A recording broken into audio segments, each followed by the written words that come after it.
Hi everyone, I'm Amy Reist and this is a quick video introducing you to the International Day for the Elimination of Violence Against Women and Girls, which is coming up on the 25th of November. International Day for the Elimination of Violence Against Women and Girls kicks off an annual campaign called Unite to End Violence Against Women, which is run by the United Nations. The day puts the spotlight on gender-based violence and forms an important part of discussion in the fight for gender equality. On behalf of National Council of Women GB, shortened to NCW, myself and my fellow NCW member, Helena Trenkic, will give you some information about the day and how us at NCW will be observing it. Helena will talk you through a resolution she has recently put forward, which NCW will be lobbying the government to support. Then we pass the baton on to you. We'd love it for you to take part in recognising the day in whichever way you can, in your schools, sixth forms, colleges and so on. So we'll give you some food for thought and then leave the rest up to you. So first of all, what is violence against women? According to the United Nations Declaration on the Elimination of Violence Against Women, the term violence against women refers to any act of gender-based violence that results in, or is likely to result in, physical, sexual or psychological harm or suffering to women. Violence against women manifests itself in many different forms, including intimate partner violence, including psychological abuse and marital rape, sexual violence, including rape, child sexual abuse and forced marriage, human trafficking, female genital mutilation, and child marriage. Violence against women is a byproduct of historically unequal power relations between men and women, but it's still prevalent today. Worldwide, 1 in 3 women and girls experience physical or sexual violence in their lifetime. Across the globe, 200 million women and girls alive today have undergone FGM, and 750 million girls and women were married before their 18th birthday. Also, 71% of all human trafficking victims are women, out of whom 3 out of 4 are sexually abused.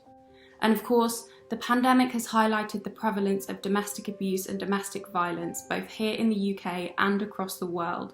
So, what are we doing? This year, one of NCW's key motions in the stand against violence against women is putting pressure on the UK government to ratify what is known as the Istanbul Convention. This was proposed initially by my colleague Helena, who will now explain what this is and what it means. Thank you, Amy. Hi everybody, I'm Helena Trenkic. I'm a master's student at the University of Cambridge. I first got involved with NCYW when I was 16 and then I joined NCW when I started university.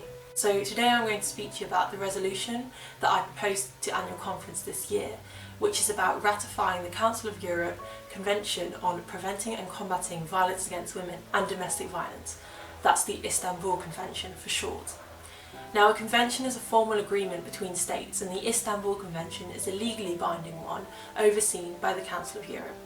The Council of Europe is unrelated to the EU. It's an international organisation founded in 1949 to uphold human rights, democracy and the rule of law in Europe. Now, Amy spoke to you about some of the horrifying facts illuminating just how prevalent violence against women is across the globe. The good news is that the Istanbul Convention has great potential to help. It's been termed the gold standard approach to tackling violence against women by many non-governmental organisations.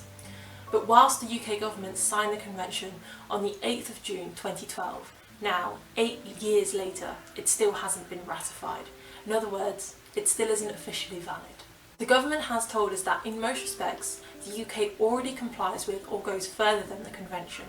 And it's true that the government is making progress, for example with the domestic abuse bill.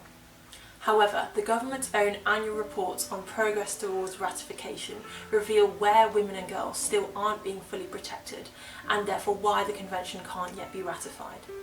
The lack of support for migrant victims of domestic abuse is a key concern, and the convention can't be ratified until these women are better protected, because the Istanbul Convention requires services and support for survivors to be non-discriminatory without regard to residency or immigration status.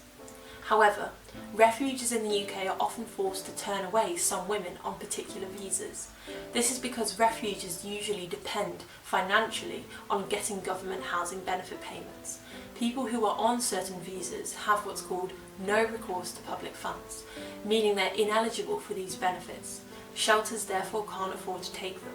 Worse still, migrant women can have their immigration status weaponised against them by their abusers and may fear approaching authorities for fear they'll be detained, deported or be separated from their children. There are also few shelters dedicated for the specific needs of some women. In May 2019, Women's Aid found that there were only 418 dedicated shelter spaces across England for BAME women, only 12 for women with learning disabilities, only 4 for women over 45, and none for deaf women. What's more, most of those that do exist are concentrated in London alone. In passing this resolution, we identify steps needed to be taken in order for the Istanbul Convention to finally be ratified and for the UK to offer better protection to women. Specific instructions must be issued in England and Ireland for local authorities to ensure safe shelter to all those with no recourse to public fund status, as has already been done in Wales and Scotland. The government have just started a new pilot scheme to support these women and is using it to collect data as it formulates a long-term policy response.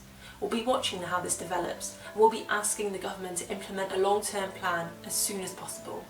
We're also asking the government to ensure that language barriers don't prevent information on support from reaching victims by including messaging in more languages. It's vital that the Istanbul Convention is ratified at this time of global pushback, when countries such as Turkey or Poland may be withdrawing from it. Ratifying a convention targeted specifically at preventing violence against women and domestic abuse would not only bring practical change and better protect women, it would also be a symbolic action, which would demonstrate the UK's commitment for the international community to see and help to continue the country's conversation on ending violence against women. Now, what we at NCW are asking of you is this. In your schools, colleges, sixth forms, other institutions, we want you to recognise the day on the 25th of November.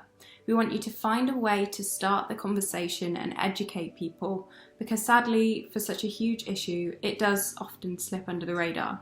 This can be done however you like, so it's up to you. Have a chat with the staff at your school or college to see what's possible. Of course, anything you do needs to comply with social distancing rules. The campaign is unified by the colour orange, so you could wear orange, paint your nails orange, wear an orange badge. It brings attention to the initiative. Put an orange post on your social media. Run an assembly, presentation or webinar which educates people about these issues. Learn as much as you can and teach others, so any opportunity to do that is great. Support a charity, however suits you. Again, sell orange badges, run a cake sale, do a sponsored swim, or propose an orange themed fancy dress day maybe. You could support a charity operating on a national or international level.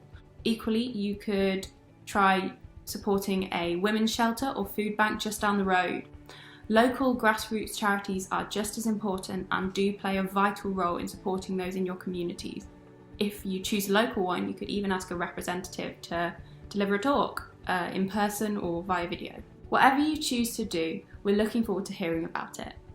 Please take photos and videos and share them with your NCW coordinator so we can compile what colleges, schools and sixth forms around the country have done to mark the day into a video. Remember, when you mark the day in your own institution, you're part of a much larger group of feminists all around the country that are doing the same thing. The most important thing to remember is to start a conversation about the issues of violence against women. Educate yourselves and educate others. You don't need to be a member of NCW to get involved, but if you like the sound of our organisation, you can become a member when you turn 18.